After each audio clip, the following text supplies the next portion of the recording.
Okay, so in the last class, we went through functions. So we went through how to define a function, how to give the parameter for a function, and how to provide the body for a function, so and all. So in this class, we'll be going through the next things. So we went through functions, and then we'll go through map and reduce and filter. These are some functions. Okay, these are built-in functions that Python has. So basically, previous one we went to function where we have defined a function. Okay, so here also we will use just map function, so reduce functions and filter function. So basically, these are like these are functions which are built in by Python. So we'll go through that. So these are used with list tuple and list tuple, like list related kind of thing, iterables. So yeah, so map function applies given function to each item in a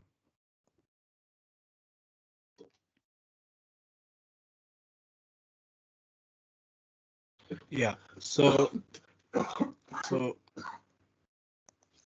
so map function is nothing but, let's suppose we have this list numbers and we Vinay, just your screen is not visible to us. okay. Okay, so we have map function.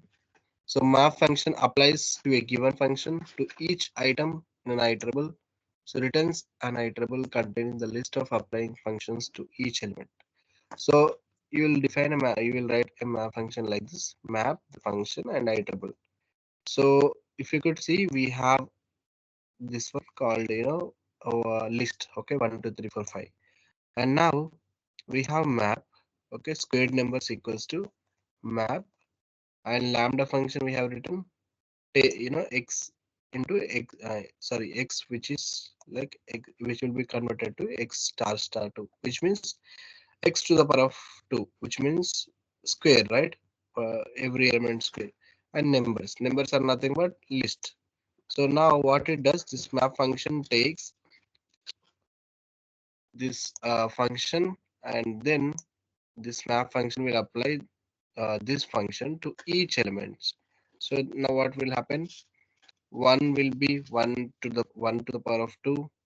1 square is 1, 2 square is 4, 3 square is 9, so 4 square is 16, and 5 square is 25. So squared numbers, so you'll be getting, you will be assigning this to squared numbers. So this is the map function. So what it says, as per the definition, map function applies to a given function each item in an iterable. Iterable means list. So whatever function is there, this function will be applied to each element in the list. Okay, so that map does. Okay, so whenever you wanted to transform the each element value, you have to use map function. So here I have used lambda function, so which is very simple function, like no name is give, should you don't need to give any name, but you can also give like this, like you can create one function, square of x, return x star star 2. So return is nothing but, it's like print, but you will write return whenever you have defined a function, and when you call this function, the output would be this will be returned whenever you call a function. So return versus print, so I'll talk about again. Return means x to the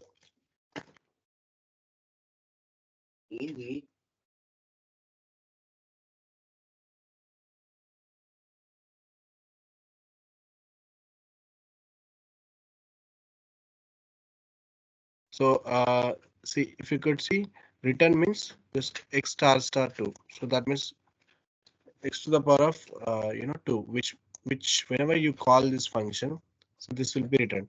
So in the case of print, if I write print, it is just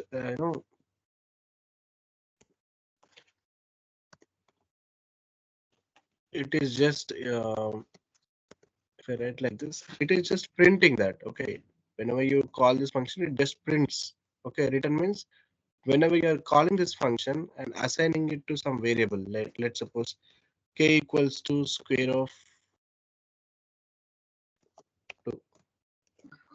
So that means k will be 4. Okay, k will be 4, which will help that return will help making it 4. Okay, if you're writing print, it just prints the output. That's it. So if you could see, we'll just take this.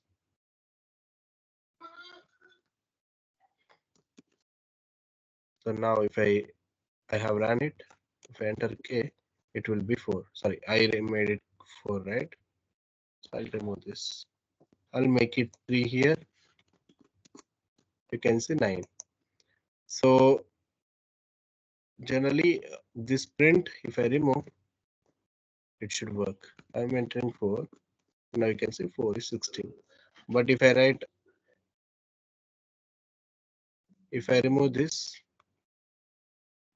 and try to make it, so it is not showing it, right? Which is not showing anything. K is not defined. So whenever you are returning you are writing return. So return will just, yeah. So whenever you are returning something, then that means whenever you're calling a function, so that returning value will be assigned to a variable. Okay, so k is assigned with the help of this return x star star 2, that means x square.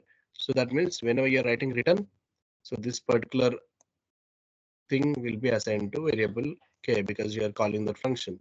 But in case of print, it just print that particular prints. That's it. So that is what difference between return and return. In such type of cases, you have to write return because it should be assigned with some variable, like square numbers. So that's why you have to write return. So if you write print, it won't work. It will just, yeah, I'm just removing this. Yeah, you can see. So this is map object, so which is square numbers.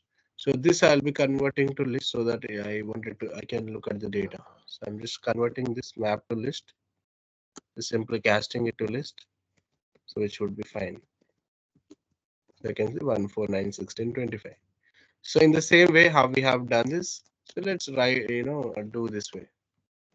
Square numbers 2, okay, map square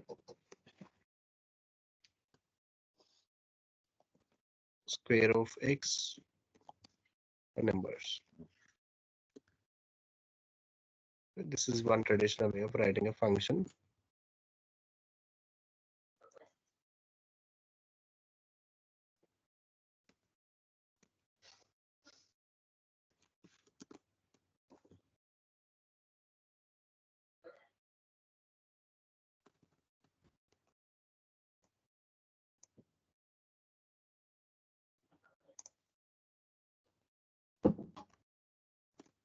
You can see this is returned by this function. This one, the above one is returned by this. So you can write this way, or else you can write this way. Lambda is also fine, and also square simple writing this function is also fine. Lambda means very less syntax, no complexity. If you wanted to do some bit, little bit complexity, you can write this way. Okay, so whichever is fine. You can write, but lambda is preferable in case if there is no complex, no need to write, you don't need to name it and you don't need to call it again. So this kind of things. So lambda means simply you won't be calling directly, you will be writing, that's it. So again, so this one we have done, and again we have return. So return means return function is used to apply a particular function passed in its argument to all its list of elements mentioned in the sequence. So this one, whatever syntax we have read, so just ignore that. We will just go through hands-on and you will understand that. So this function is available in FUNC tools. Okay, that means you have to import that function from FUNC tools, function tools, import reduce. Okay, so reduce, if you could see, we have this function add x comma y, return x plus y, which means if you add two numbers, this is addition of two numbers. Okay, so we have 1, 2, 3, 4, 5, which is a list, and total equals to reduce lambda x comma y, which is colon plus x plus y, and we are passing numbers. So which means it will combine the list of numbers, right? Numbers and x plus y. So you can see it is 15. which means it combine 2 plus 3 is 1, sorry, 1 plus 2, 3, 6, 10, 15, likewise. So if you could see the definition, function is used to apply a function passed in its no function is used to apply a function. So this is the function. Okay, reduce function is used to apply function. This is function in its arguments to all its list of elements. Okay, this is the list of elements mentioned in a sequence passed along. So mentioned in a sequence in this way, and that is what. So whatever function we are doing, we are having that function. We are writing it here, and whatever we are having numbers, we are passing it here. So automatically it is aggregating all the things and giving the result at a single output. But when coming to map, we are getting multiple outputs. Okay, we are getting multiple outputs. It will just take the single element as x and then square it. That's it. But when coming to reduce, it will take this element output and this adds it, and what is this element, these two outputs are added to 3, and this output is added to this. So likewise it aggregating the things, just summing up the things. So the same thing won't be possibly, even you might think that what if I write here map, it might work. It won't work actually. A map won't accept two things at a time.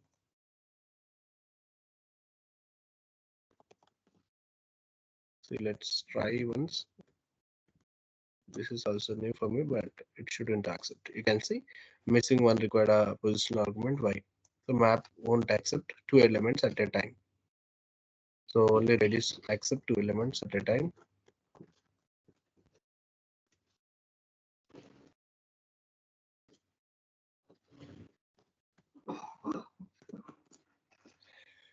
Okay, so till here, are you clear? Map and reduce.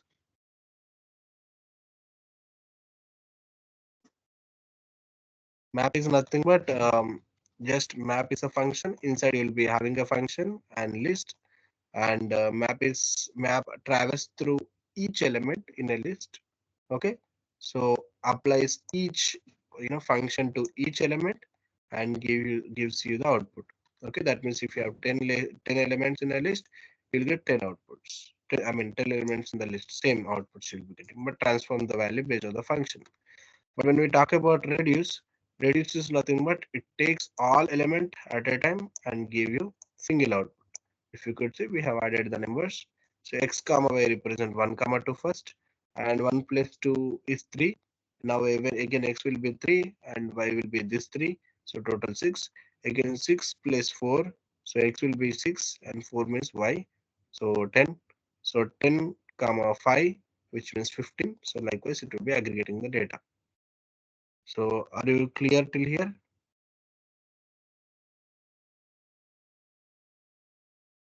Satya, Priyanka, only you two people are there. You have to respond for sure.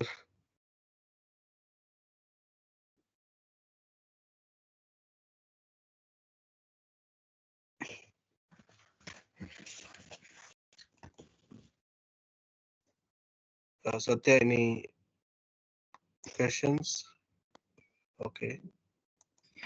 Okay. Okay. So filter is nothing but a where class. Like how we have where class in SQL. So in the same way we have filter. So if you could see, so we have filter. So first we have numbers 1 to 10, and we have filter and lambda a colon a percentile to equals to 0, comma numbers. So which means we are filtering only the even numbers, right?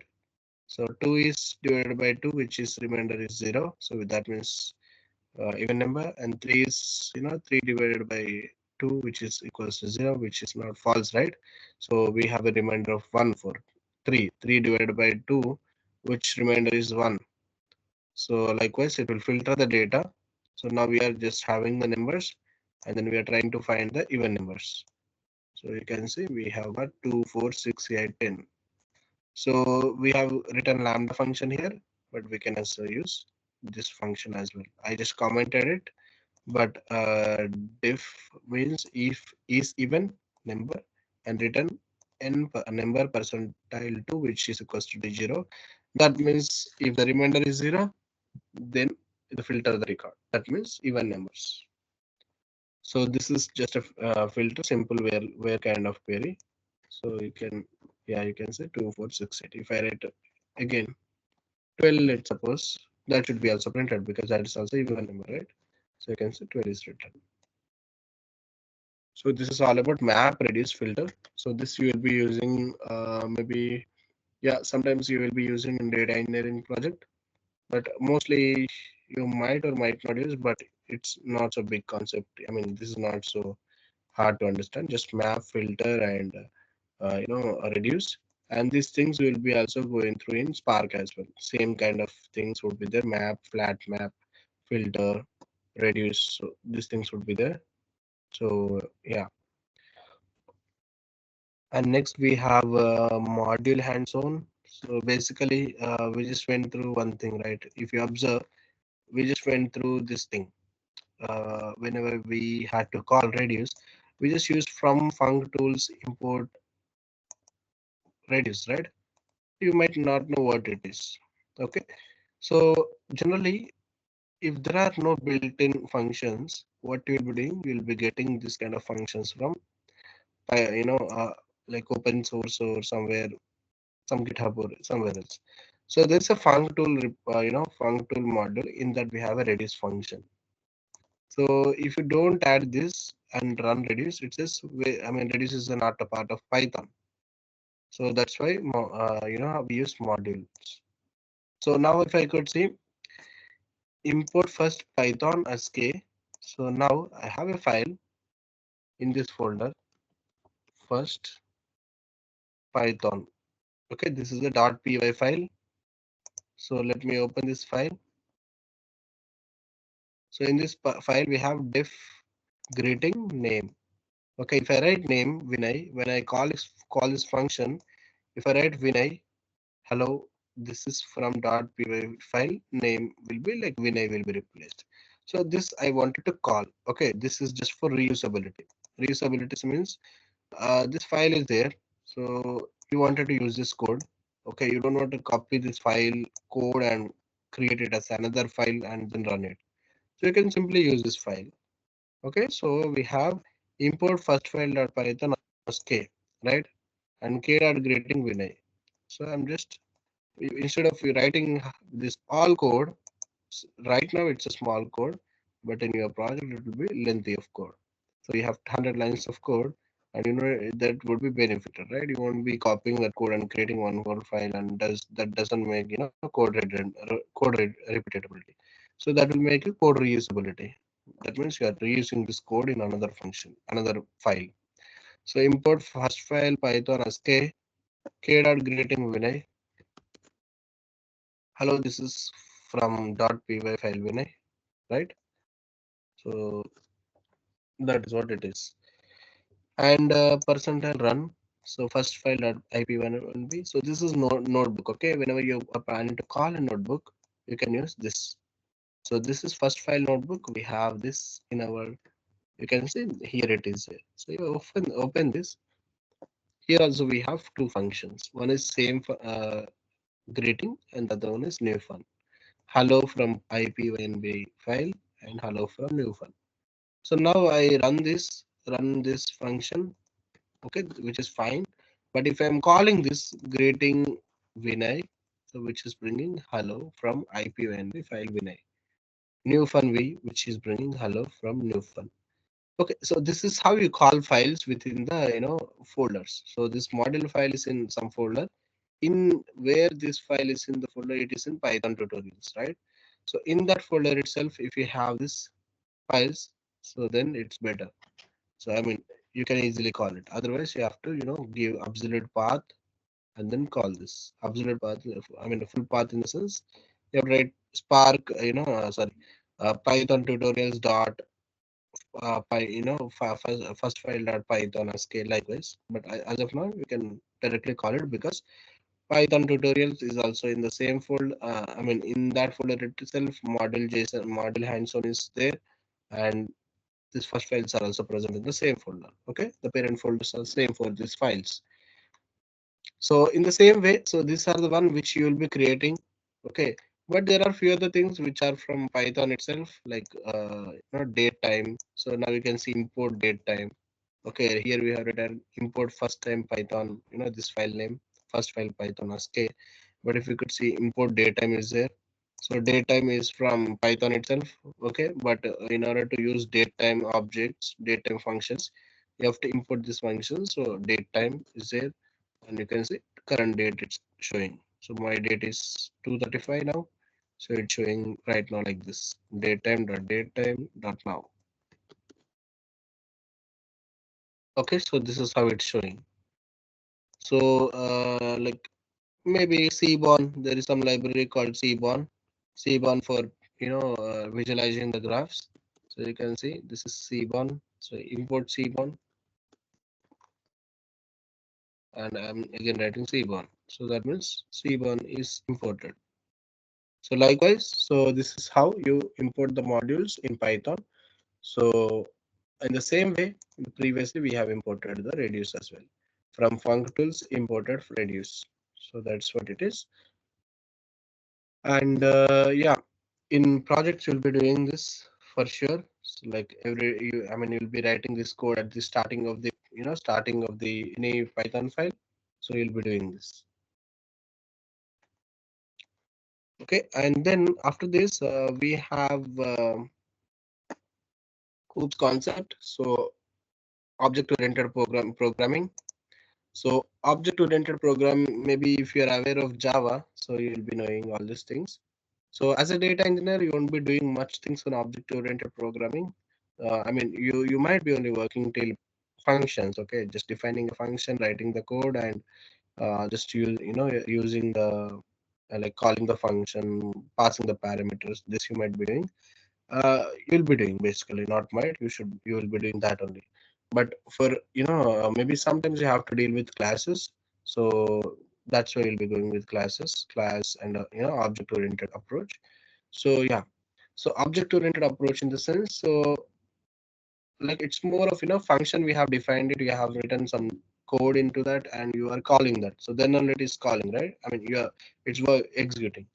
So in the same way, classes also does the same thing. So you'll be creating a class. Inside you'll be having a another function. You'll be having a few other functions. You'll be having variables.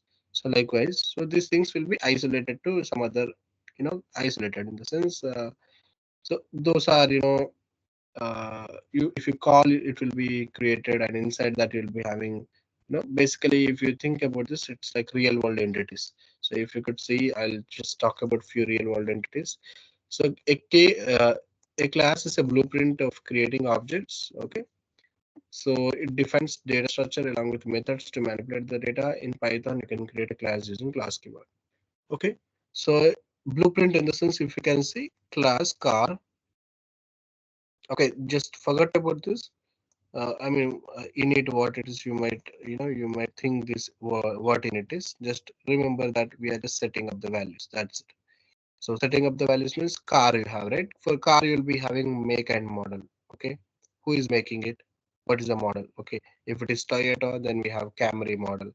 If it is Toyota, we will be having Fortune or something. So likewise, you will be doing having, right? So that is what real world things. So let's suppose if we have class called account, you'll be having balance, name. I mean, account in the sense bank account. Okay, class called bank account. You'll be having account number, account name, hold name, bank balance. So likewise, so this seems to be like real world entity, and also blueprint, right? So this is a blueprint for every any object if you wanted to create. So this is nothing but this are car objects. Okay, basically car 1, car 2, car 3. So these are each object, each person's car, maybe likewise. So now what we are doing, this underscore underscore init, two times you have to write underscore and init. Okay, I'm just misplaced it. Yeah, init. So basically this means it's a constructor. Okay, so it's a constructor. Just remember, it's a constructor. I'll explain you why we call it as constructor. What is the use of constructor? So self is nothing but, so self means, so it points to particular this object. That's it. So this object in the sense, whenever you are writing this, car1 equals to, so this thing I'll explain again. Now you know, you might not understand. So okay, just forget about self. So self is like, I'll talk about this whenever we are doing hands-on. While calling it, you will be able to experience it. So make comma model which you are passing. So self dot make equals to make. So which is this make and model. So you are passing the values. Basically, you are setting up the values. Okay. So hi from init. Okay. I just printed for logger. Okay, just to make you understand later on. Hi from init. Define, I mean, def means function creating. So we have created one function called init, which is a constructor. We have created another function called display info. Okay, and we are just printing the information whatever we have passed here. So def dot make, sorry, self dot make and self dot model. So this is string formatting. So we have gone through this in the first class itself. So how you give the parameters runtime, if self dot make, if self dot model. So hi from display. Okay, so this is string formatting. And then this str, just I'm removing this. It's of no use, I mean, right now. Okay, so we have defined two functions within a class. So I'm running it. So nothing happened, right? We just created it. That's it. We didn't call the class or we didn't call the object, we didn't create an object. Nothing we have done. We just ran it. That's it. Nothing is the output. So if you could see, I'm creating car1 equals to car Toyota Camry, right? So now what is Toyota? Make is Toyota. Okay, self is not Toyota. Self is just, it's a current object, it points to current object. So this helps us to pointing to current object. So this is nothing but, this keyword in Java. If you know Java, there is a this keyword.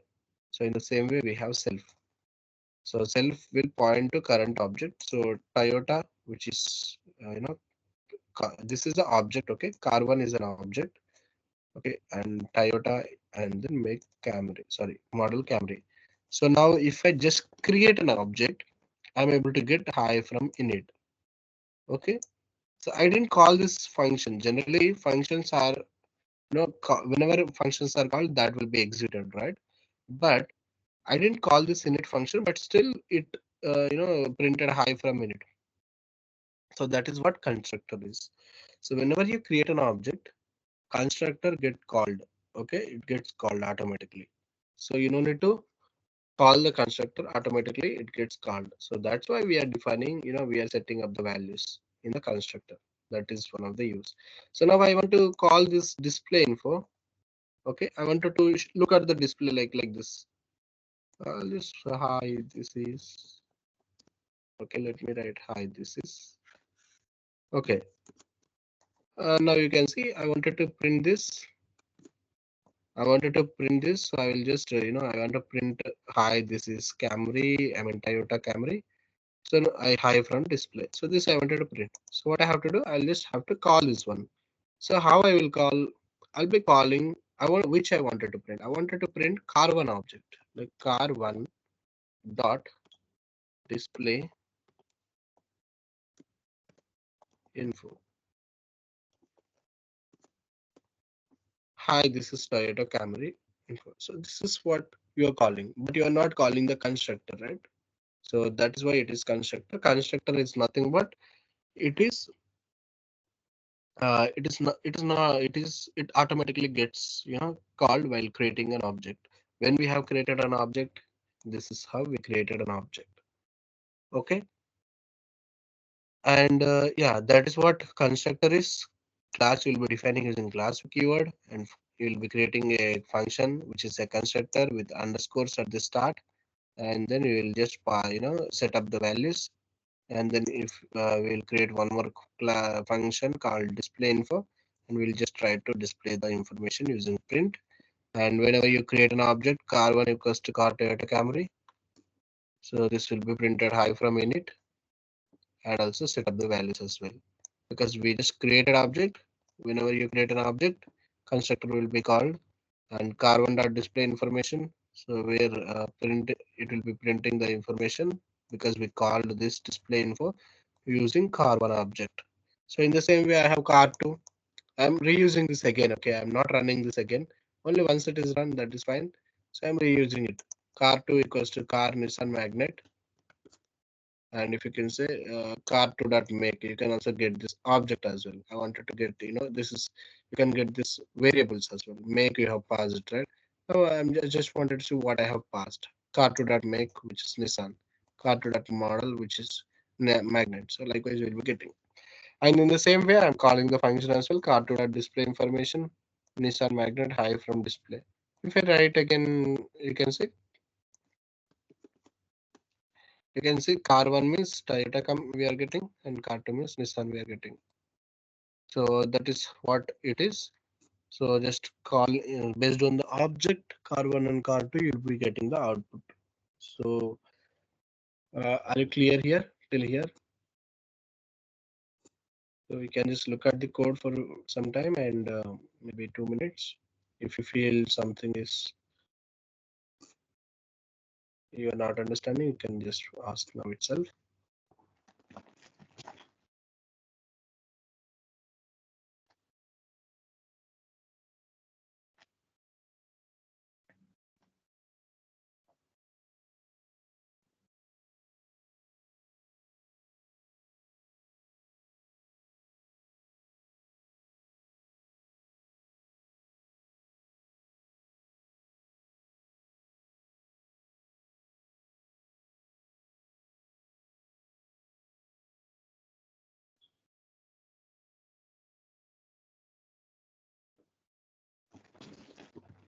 Okay, do you have any doubts till here?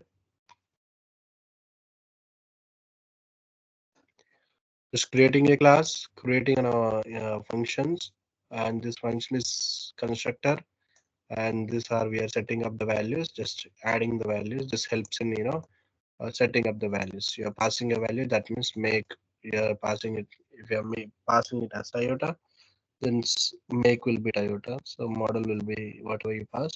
So hype from init is nothing but we are making sure that I just wanted to show you that constructor runs code automatically whenever you're creating an object. And display info means we are displaying the information, but this display info will be executed whenever you call using car1 dot display info.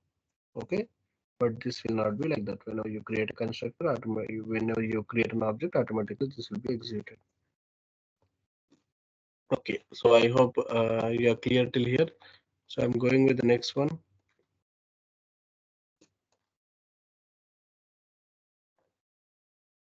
Yeah, we have inheritance. So inheritance means basically inheritance, as the name itself says. The meaning itself says you inherit some properties from your father, right? So either it can be lands or something.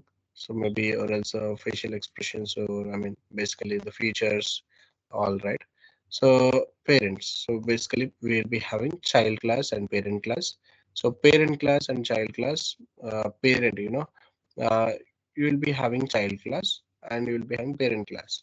So if you write in a way that inheritance related syntax, so the child can access the properties or functions whatever we define, so or else variables that you define for a parent class, the child will be able to have access to it. Okay, so if you could see the definition, inheritance allows a class to inherit attributes and the methods. Attributes means variables, okay, from another class. The class that is inherited from is called parent class, and the class that inherits is called child class. So class person A equals to 25 and def init self f name comma last name, self dot first name equals to first name and last name equals to last name. We are just setting up the values, okay? And print self dot first name and last name. Okay, we are just printing the values. And now we have this person is a parent class, and student we are having inheritance. This is the syntax for inheritance. Student class inherited with person class. Okay, so whatever we have this, right, a and all the things, this person, student will be able to use it instead of writing this code again and again. This person will be able to use it. So if you could see, this is how you write inheritance syntax. So super this dot init first name comma last name super dot print name and print super dot a. Okay, so what it is saying, so super means super class. Students, what is a super class for student? Person, because super means parent. What is the super class for student? Person, because super represents the parent class. So init means super dot init means it represents this one. Okay, so we are passing first name and last name, so which means we also have init class here. Okay, this is for student class. Automatic we should have for student class, right? Because every class must have a constructor mostly. So this is this class, because whenever you create an object for student class, so at the time constructor should be running, right?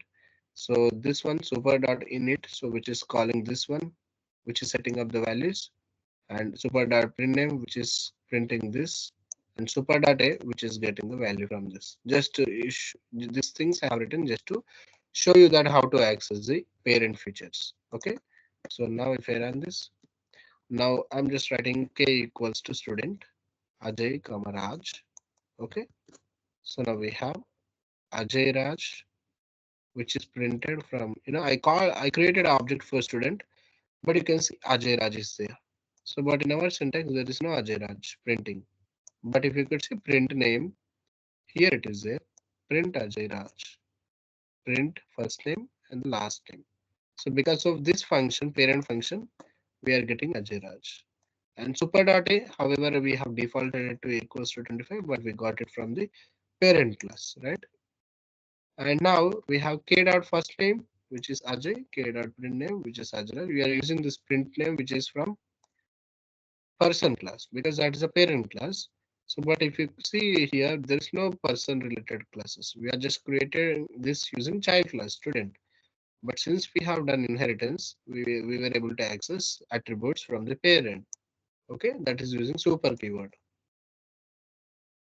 So this is all about inheritance.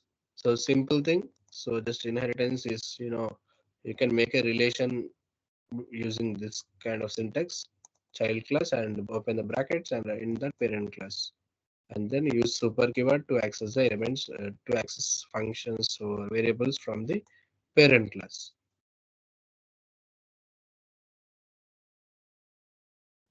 Okay, and then we have encapsulation. So encapsulation is a concept of restricting access to the components of an object, preventing the accidental modification of data. In Python, you can use private attributes to achieve encapsulation. So restricting the access means basically you have a bank related transactions. So let's suppose you generally, somebody can't view your bank balance, right? Only you can view the bank balance. Okay, if they're trying to view it using some any technology, it won't be hidden. I mean, hidden. Okay, no one will be able to look at the data. So that kind of method will be. I mean, in the background they might have used encapsulation. So in the background they might have used encapsulation kind of thing in the back end of the bank website. So if you could see class bank account, you have created a constructor using init self dot comma balance. We are just adding the balance. But if you could see, we have created as a private attribute. Okay, what is private attribute? You can see two times we have written underscore, right? So that is what private attribute it is. Self dot underscore underscore balance equals to balance, which is like private attribute. Private means only within this within the class we'll be able to call it. So you can see this is there and this is there. You can get balance self dot underscore underscore balance. You just call it here itself. Now I'm creating an object bank. I mean, I'm creating an object for account one equals to bank account and 1,000. I have added, I just placed 1,000. And now I'm printing account one comma dot get balance, which is printing you the balance 100, which is fine. And now what I am trying to print, I'm trying to print like previously, I'm trying to print balance alone using like this account one dot balance. So I will not be able to access it, okay, because it's a private attribute. So I can't get this attribute without methods in, without methods in the function, in the class.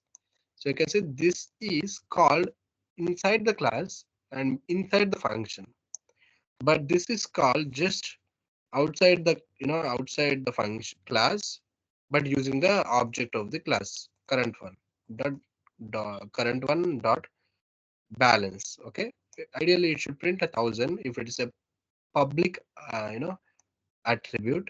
So now it is saying bank account has node attribute underscore underscore balance. So now if you could see, I'm not changing anything at all. I'm only just changing this to private. Okay, I just made this to public, sorry, public. I just remove this now it is public. And if I run this, it is printing fine. And I'll also remove this. It is also printing. So this means private attributes, sorry, public attributes, right? So I'm printing this. So now it is running, it's printing, it is public one. Okay, I wanted to prevent it to accident, I mean prevent it to I mean I want to restrict access. Okay, so I wanted to restrict access to outside the class, like this is calling outside the class, right? So this I called outside the class, but in that way, if I need, I want to restrict calling this, I'll make this as a private attribute. Okay, so which I have done previously. I'll just add underscore underscore, and again I'll just add underscore because here I am calling it, otherwise it will throw error. Okay, now I'm just entering 1,000 is printed because here we have written it, which is fine because that is from class itself. But I'm writing here underscore underscore. So it is saying attribute has no attribute. Sorry, bank account object has no attribute underscores. So that is what it is. So just restricting the access to certain components of an object and preventing the accidental modification of data. In Python, you can use private attributes to achieve encapsulation. So likewise. And yeah, encapsulation is this, just restricting access to the private attributes. So we have done hands-on related to this. So any questions still here? Just adding two underscores will make it private, and you won't be accessing with outside the class. You will be able to access just inside the class using the functions.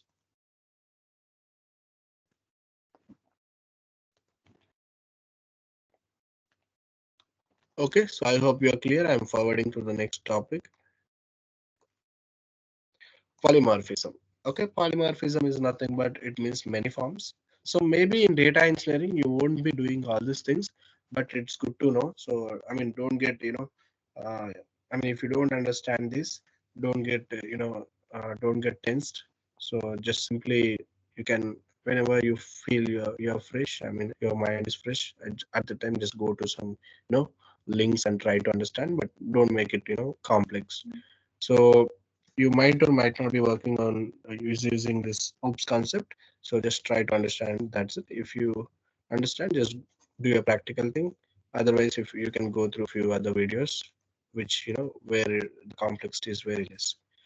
Okay, the word polymorphism means, poly means many, morphism means forms. So it refers to functions operated with the same name that can be executed on many object or classes. So it refers to functions and operators or methods. So everything is same, okay, with the same name, and that can be executed on many object or classes. So if you could see, we have French, one class, and in that we have say hello, and we have another class called Chinese, and in that we have same say hello, but both represent same, right? Same function name. So we have this. Again, what we have done, we have created a function, and we are passing one language, and language dot say hello. So now we have Sarthak, who is from French. Sarthak equals to French. Okay, and now we have John, who is also Chinese. I just created a object Sarthak and John, and now intro of John. Okay, intro of John. John means object of Chinese. So that John dot say hello. It should go to Chinese, right? Chinese, and print this kind of object. Okay, if I write here Sarthak, it should print print French related because Sarthak is an object of French. So likewise. So you can just remove this and simply, I'll just write it again. Just forget about this exact intro. So you have these two things. One is French class and one is French class and one is Chinese. And then both has function called say hello. And now I'm creating an object. Sarthak equals to French.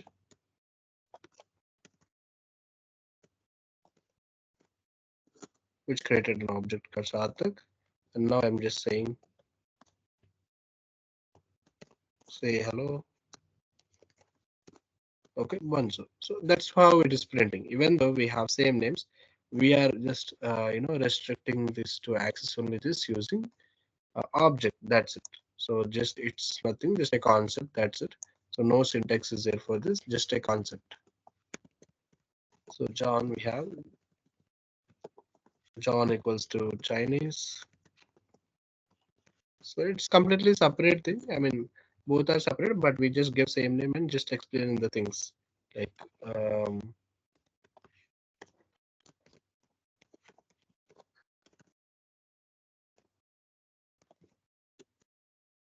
okay, you can see. So same name we have, but we are having same name. Whatever object it is created using Chinese, so that is bringing this printing statement. Whatever object created using French, that is bringing this statement. So that is what polymorphism. The name says poly means many forms. So which means operators functions with the same name that can be executed on many object or classes. So that is what it is.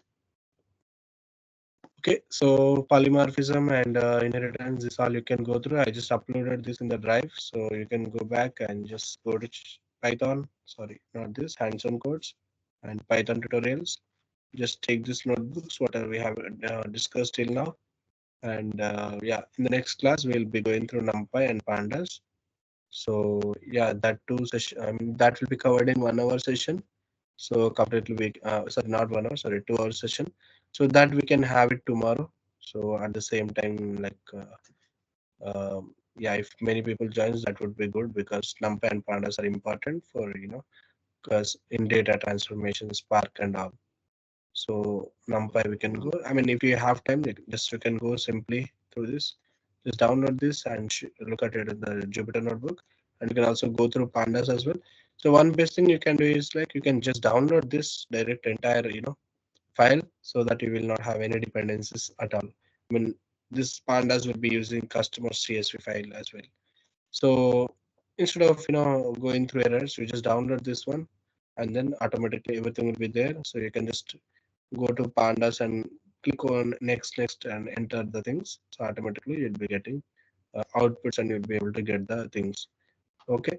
So for yeah, you can practice, and again we'll be discussing NumPy and Pandas. So after this, you'll be completed with Python, and later we'll be getting into Linux and Hadoop related commands. Okay, are you clear today's? I mean, on today's topics, or else if you have any doubts, you can ask.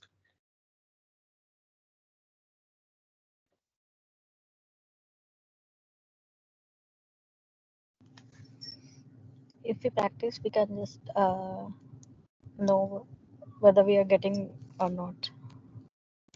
Okay, Priyanka. Yeah, you can practice once. So today we have gone through yeah, basic things. So one, if we started with map, filter, and reduce, and later we went through 5 modules. Okay, and later we went through OOPS concept.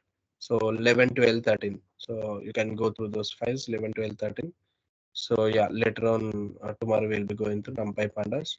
So hence we'll be closing up Python, and later we'll be going entering into Hadoop and Linux environment. Okay, Vinay. Yeah. Thanks, Priyanka. Thanks, Satya. Yeah. Bye. Yeah, bye, Vinay. Yeah. Bye.